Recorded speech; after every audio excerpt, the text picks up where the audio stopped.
చేయాల్సిన పని లేదు. మా ఆడబిడ్డలు రూపాయి కూడబెట్టి కరెంటు బిల్లు కట్టాల్సిన అవసరం లేదు అని చెప్పి ఇవాళ 200 యూనిట్ల వరకు ఉచితంగా పేదల ఇంటికి కరెంటు ఇచ్చి మీ ఇళ్లలో వెలుగులు నింపాలన్న ఆలోచన ఈ ఇందిరమ్మ రాజ్యంలో కాంగ్రెస్ ప్రభుత్వం చేస్తున్నది. ఇవాళ మీ అందరి సమక్షంలో దేశానికి ఆదర్శంగా ఉండే నిర్ణయం ఇందిరమ్మ ఇండ్లు 4,50,000 ఇండ్లు 22,500 కోట్ల రూపాయలతోని పేదవాళ్ళు ఆత్మగౌరవంతో బ్రతికే కార్యక్రమం ఇవాళ మీ కళ్ళ ముందు ఇందిరమ్మ ఇండ్ల కార్యక్రమాన్ని ప్రారంభించుకున్నాం. ఇది గొప్ప కార్యక్రమం, పేదవాళ్లకు న్యాయం జరిగే కార్యక్రమం. దీనికి సహకరించిన మంత్రులందరికీ మా ఆడబిడ్డలు పెద్ద ఎత్తున చప్పట్లు కొట్టి మద్దతు పలకండి. ఇల్లు వస్తే ఇంటామనే సంతోషంగా ఉంటుంది. ఇంటాయన అక్కడక్కడ తిరిగి వస్తాడు, సాయంత్రం బెల్ట్ షాప్ కాడికి పోయి వస్తాడు. ఏమక్క అంతేనా? నగదు ఆడబిడ్డ దగ్గర ఉంటే పిల్లల చదువులకు వాడుతుంది, పాలకో పెరుగుకో ఇంటి మంచి పనికి వాడుతుంది. ఇంటాయన చేతులు ఉంటే సాయంత్రం పోయి చక్క బెల్ట్ షాపులు ఇచ్చి వస్తాడు. ఇక ఇల్లు కూడబెట్టేది లేదు, ఇల్లు కట్టేది లేదు. అవునా?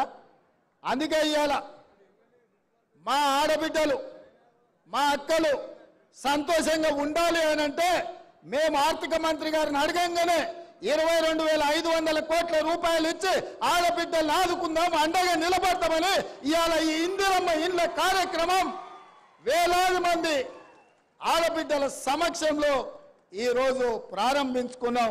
మా మీడియా మిత్రులు ఏమంటలేరా, మీ దాంట్లో పేదోళ్ళు లేరా అనే? మీకు వద్దా ఇందిరమ్మ ఇల్లు? మీకు ఆరోగ్య భద్రత కార్డు ఇస్తా అన్నాడు, ఇయ్యలే. ఇండ్ల పట్టాలు ఇస్తా అన్నాడు, ఇయ్యలే కేసీఆర్. మరి చాలా మంది నాకు తెలిసి ఇక్కడోళ్ళే పేదోళ్ళే ఇక్కడ ఉన్నారు. అవునా? మీకు కూడా ఇస్తాను నాయన, జర గట్టిగా సప్పట్లు కొట్టుర్రి మా అక్కలతో పాటు. పోయినోళ్ళలాగా వాళ్ళ పార్టీ కనుగ కప్పుకున్నాం అనుకో, లేకపోతే వాళ్ళ పార్టీలో ఉన్న నాయకులకు కోట్లాది కోటీశ్వరులకు ఇల్లు ఇయ్యం, పేదోళ్ళకే ఇస్తాం. నిజమైన అర్హులైన వాళ్ళకే, లబ్ధిదారులకే ఇందిరమ్మ ఇండ్లు ఇస్తామని చెప్పి నేను ఈ సందర్భంగా తెలియజేస్తున్నా. మిత్రులారా, మీరు ఒకటే ఆలోచన చేయండి. ఏ పథకం ప్రారంభించినా దాన్ని మొత్తం పూర్తిగా అమలు చేసే బాధ్యత మా ప్రభుత్వం తీసుకుంటుంది. హడావిడిగా ప్రారంభించి అటక మీద పెట్టే ఆలోచన మా ప్రభుత్వం చేయదు. ఏది ఇచ్చినా ఆనాడు ఆకాశమే హద్దుగా ఇందిరమ్మ ఇల్లు అడిగిన ప్రతి పేదవాడికి అక్కడక్కడ ఒకరొకరు 2 తీసుకున్నా కూడా ఆ ఏళ్ళ Congress party doctor YS Rajasekhara Reddy గారు ఉన్నప్పుడు ఇచ్చిన మాట వాస్తవం కదా, మీరు ఆలోచన చేయండి. అందుకే ఇవాళ నేను ఒక్క మాట సూటిగా కేసీఆర్కు సవాలు విసురుతున్నా. నువ్వు డబుల్ బెడ్రూమ్ ఇల్లు ఇచ్చినా దళితులను ఆదుకున్నా అంటున్నావు కదా. ఏ ఊర్లలో అయితే కేసీఆర్ డబుల్ బెడ్రూమ్ ఇల్లు ఇచ్చిండో ఆ ఊర్లలో నువ్వు ఓట్లు వేయించుకో. ఏ ఊర్లో అయితే ఇందిరమ్మ ఇండ్లు ఉన్నాయో ఆ ఊర్లో మేము ఓట్లు వేయించుకుంటాం.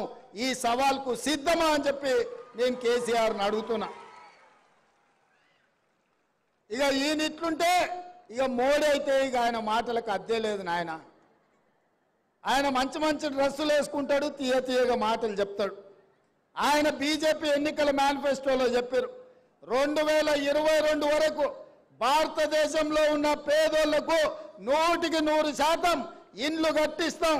ప్రధానమంత్రి ఆవాస్ యోజన పథకం కింద దేశంలో ఉండే ప్రతి పేదవాడికి ఇల్లు కట్టిస్తా అని అడిగాడు. నేను ఇవాళ సూటిగా కిషన్ రెడ్డి గారిని, ఆయన డాక్టర్ లక్ష్మణ్ను నేను అడుగుతున్న ఈ వేదిక మీద నుంచి మీడియా మిత్రుల సాక్షిగా ఈటెల రాజేందర్ని అడుగుతున్నా. ప్రధానమంత్రి ఆవాస్ యోజన కింద తెలంగాణ రాష్ట్రంలో మీరు ఏడ ఇల్లు కట్టించినో చూపిస్తారండి. మీరు ఏడ ఇల్లు కట్టిస్తే ఆ ఊర్లో ఒక్క ఓటు కూడా మేము అడగం. ఆ ఓట్లన్నీ మీరే వేసుకోండి. మీ ఎన్నికల మేనిఫెస్టోలో లేదా 2022 వరకు ప్రతి పేదవాడికి ఇల్లు ఇస్తామన్న మాట వాస్తవం కాదా? తెలంగాణ రాష్ట్రంలో బీజేపీ ఎన్ని ఇల్లు ఇచ్చిందో ఇవాళ సమాధానం చెప్పాలి ఓట్లు అడగనికి వస్తే. అదేవిధంగా బీజేపీ నాయకుడు నరేంద్ర మోడీ గారు అన్నారు రైతుల ఆదాయాన్ని 2 చేస్తాం 2022 వరకు అని అన్నాడు. ఇవాళ పెట్టుబడి దక్కక లక్షలాది మంది రైతులు ఆత్మహత్యలు చేసుకున్నారు.